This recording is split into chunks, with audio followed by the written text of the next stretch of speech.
Our next guest has hosted a terrific power showcase. In fact, it's called the Power Showcase. Going on, 15? This is year 16. Yeah, this is an annual visit for us. What's this, year 5 for us? At least. We're pleased to have Brian Domenico on with us once again, talking about the Power Showcase. Brian, good morning.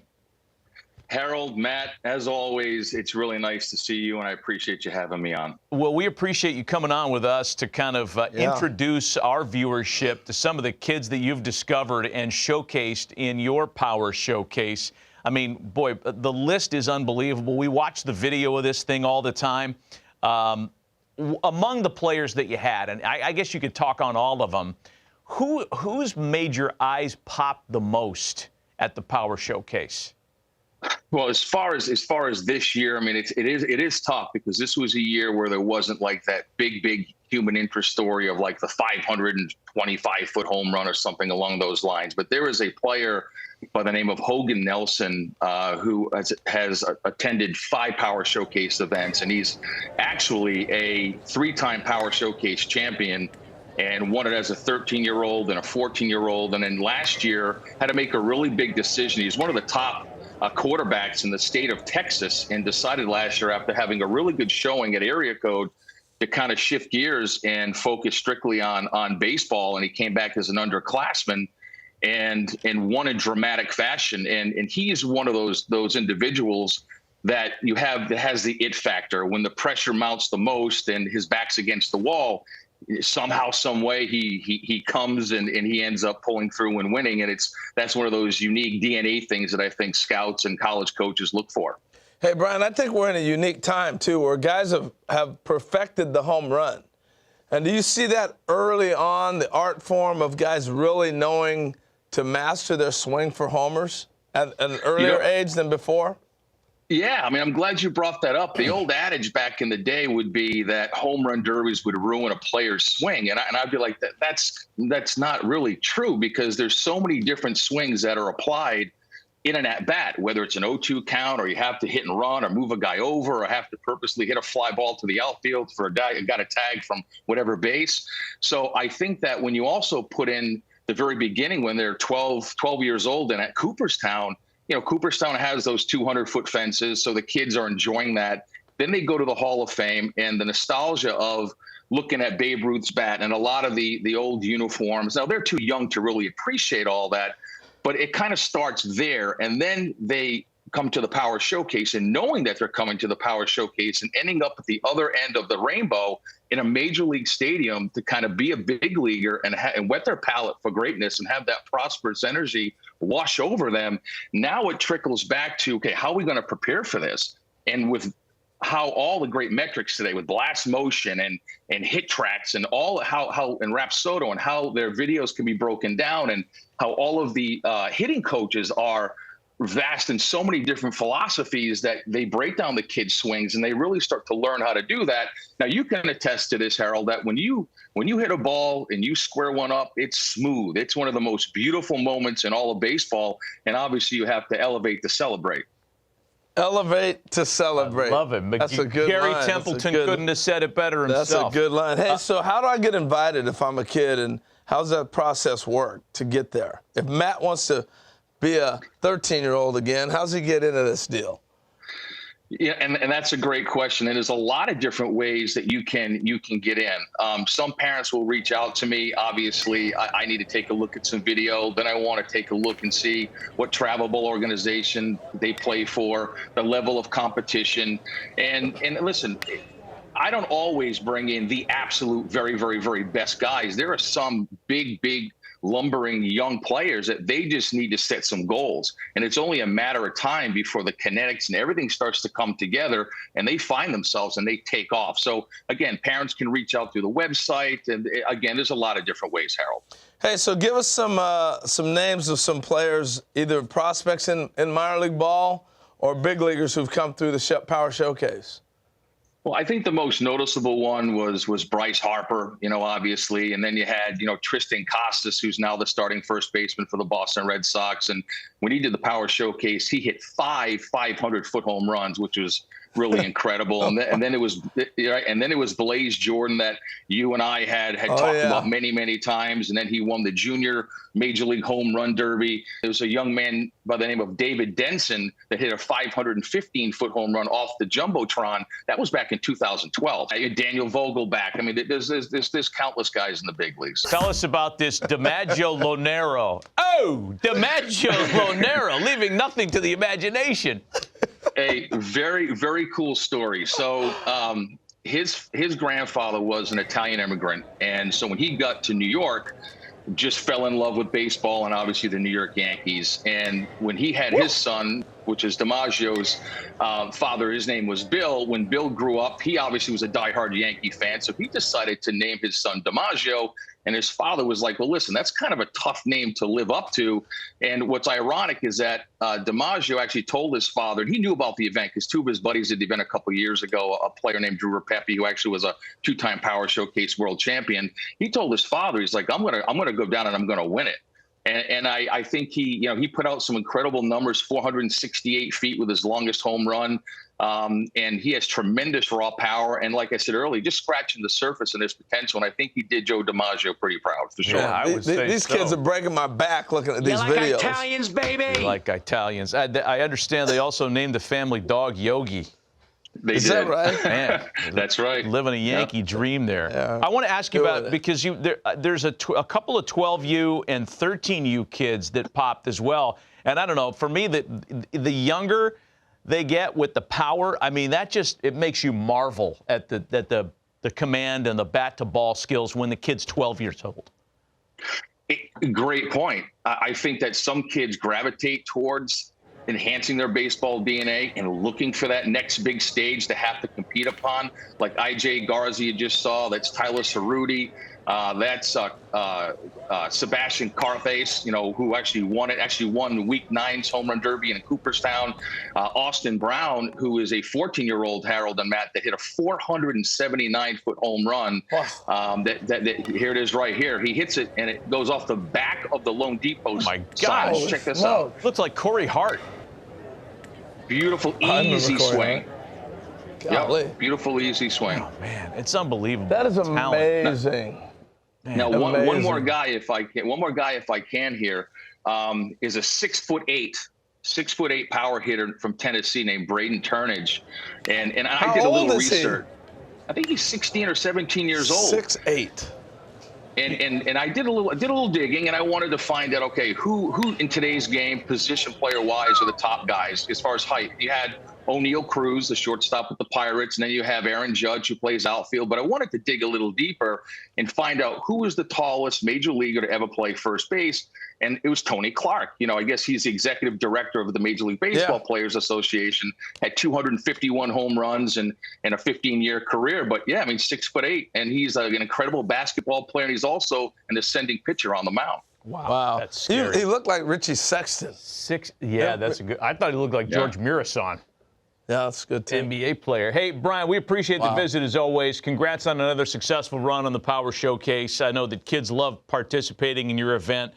You had it a few weeks ago, and for folks that are interested, it's on the website. We have the information on the screen. Brian, we appreciate the visit. Happy holidays to you and your family.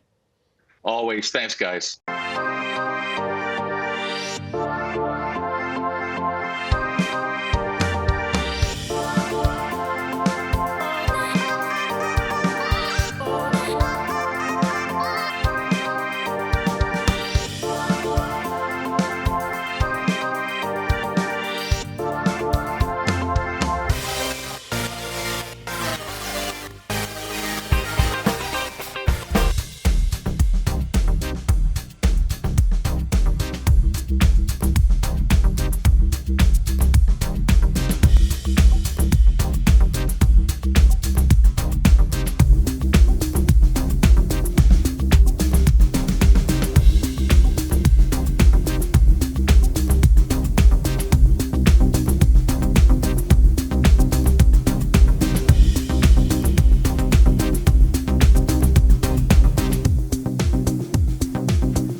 Nick Presto, scout Kansas City Royals.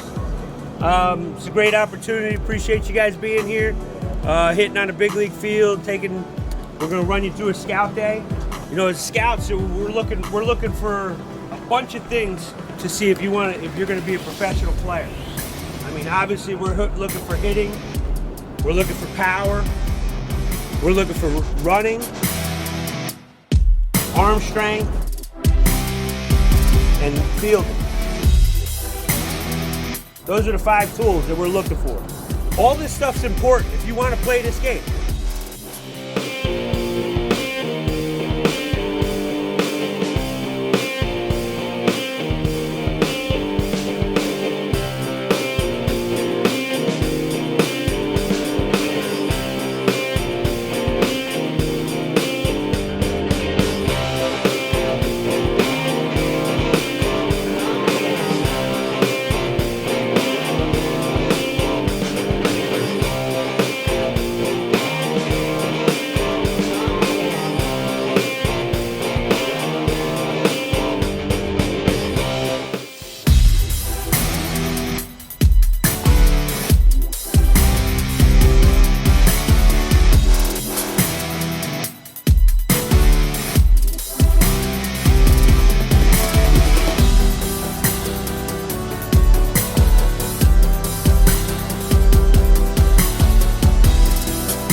Representing Ohio, he is a catcher out of St. Ignatius High School, Brayden Colleran.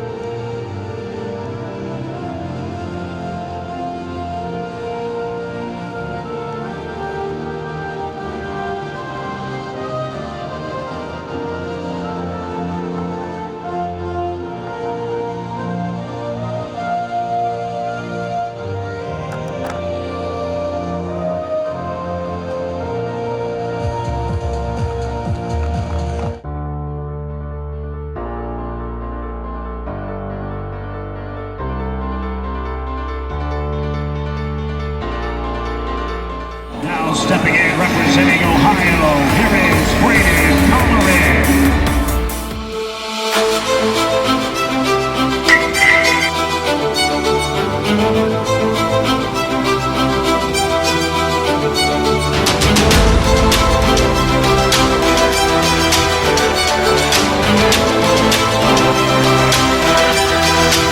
That one going to put Brayden on the board. 376 on that home run by Brayden.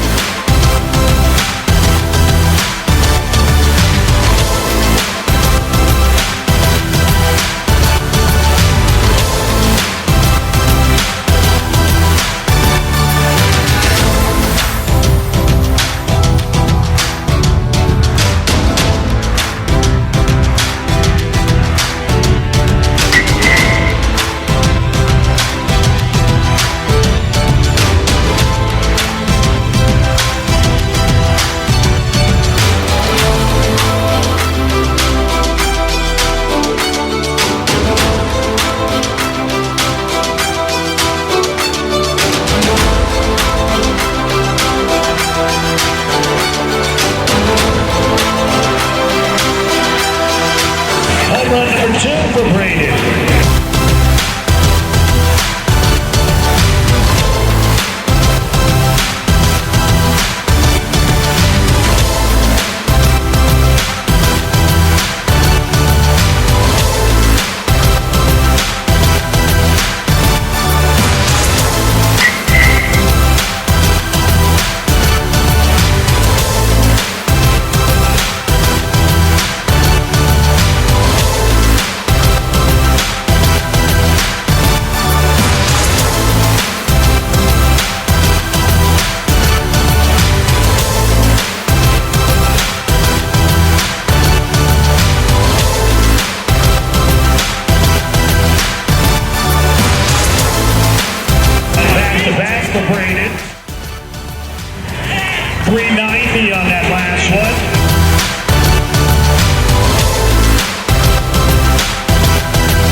325 on that last home run. 5 home runs for Colleran.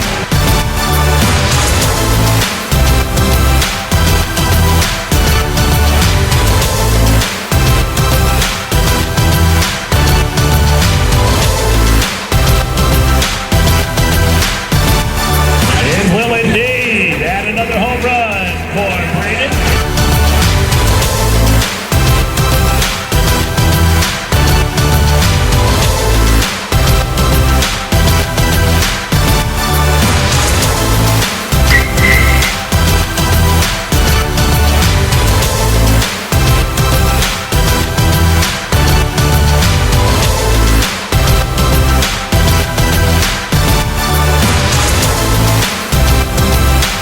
.352 on that last one.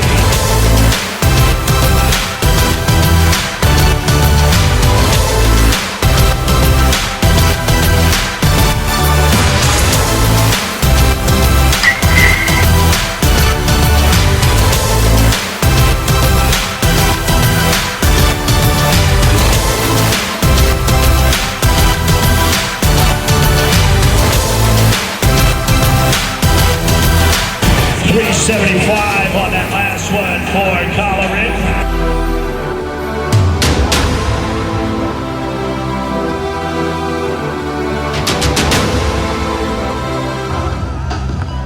That's going to do it right there. Final swing for Brayden Colleran.